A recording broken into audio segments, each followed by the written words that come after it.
let me get this straight now. There's going to be a big march. Aye, Mother. On a Monday. We'll get the sack. Not if all the mills turn out. Scum. That's what they are, scum. Aye, they are that, sir.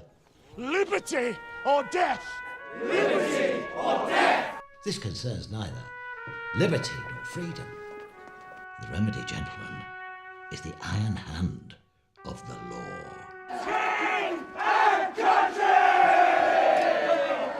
The thing about Peterloo is that it is extraordinary how many people in the UK don't really know what it's about, or indeed have never actually heard of it. Troop will advance! Straight away, you're like, how do I not know about this? How is this not something that I've been told about? It's such a huge, awful thing that happened. This will not end well. Light, please! I know they don't know about it, because I'd tell Peter, say, what you're doing. Say, oh, we're doing a film about Peterloo Massacre.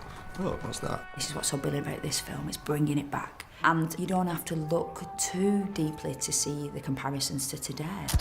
The tragedy of the Peterloo Massacre is the tragedy of many movements that have happened across history and across the world. In real life, they say the whole thing lasted 10, 15 minutes, and then there was suddenly nothing, everything was quiet, and the sun, there was this sort of blazing August sun was shining down on it. In a nutshell, in 1819, people who were not property owners, either landowners or householders, had no right to have the vote in this country. One man, one vote. Parliamentary representation. Preposterous proposition. And in the middle of Manchester, there was an area called St Peter's Field. It was a place where political meetings and gatherings had happened for quite a long time. In St Peter's Field, a massive demonstration, principally and primarily for the vote, was put down illegally by the authorities. 700 people were injured and nobody's too sure, 15, 16 or 17 people were killed. It was nicknamed Peterloo because the Battle of Waterloo happened 4 years earlier, and it was seen as another battle, another massacre like Waterloo, and it became known very quickly as Peterloo. Okay, stand by, here we go. And action! After Mr. Turner, Mike came to me with a little folded up piece of paper of a computer printout with some information on Peterloo, and he gave it to me and said, that's what I want to do next. I read it and was completely hooked. I thought, this is fantastic, it's a really great idea for a film. It's obviously the most ambitious project we've ever done. We had 160 cast members and massive crowd scenes. It's obviously a daunting task, but we're really pleased with how it turned out. Get back to your husbands! Yay! I sort of had the notion a long time ago that somehow that maybe there was a film, but I didn't really think about it seriously until relatively recently. And it suddenly occurred to me that the bicentenary in 2019 was going to happen, and I suddenly realised the contemporary relevance of this expression of democracy and the way that it was actually sat on. You will, I doubt not, feel a just indignation at the attempts which have been made to take advantage of the distresses of the country for the purpose of exciting a spirit of sedition and violence. What right do these men have with this money when those they have robbed are starving for want? They have no right at all! The distress of the people is too great to be removed by any power other than that of Parliament.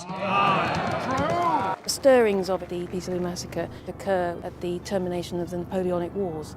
Britain had been at war with France for 20 years, and the end of the war, you'd think, would bring peace and plenty. And you were? But in fact, there was lots of mass unemployment amongst the military. There were disastrous harvests. Bread was expensive. It was hitting the poorest hardest. Annie, please. I can't. People were dying on the streets. People couldn't eat. The country was in a mess, and, you know, there was ripples throughout the world that revolution was on the rise. In Manchester and the surrounding towns of Lancashire, there is a sickness, a dangerous threat of rampant insurrection. Indeed, sir. The country was in a state of unrest. You see, all the soldiers had come back from Waterloo, and Parliament's big fear was the French Revolution. And the French Revolution inspired people on the left and terrified the authorities. Absolutely. I mean, that was it. Any kind of working class organisation was a threat to them. My lords, I have one of the most important communications that has ever been made to Parliament. We must punish our mad king and his gluttonous offspring by taking off their heads! There's a lot to take from it on a lot of different levels. Beyond the obvious statement about democracy and people's rights and tolerance, it's there for people to react to in a variety of nuanced ways. And it seems from the reaction so far that people are emotionally stunned by it, that they are moved by it. It makes a lot of people cry, it makes them angry, all of those things. You will not silence our cause!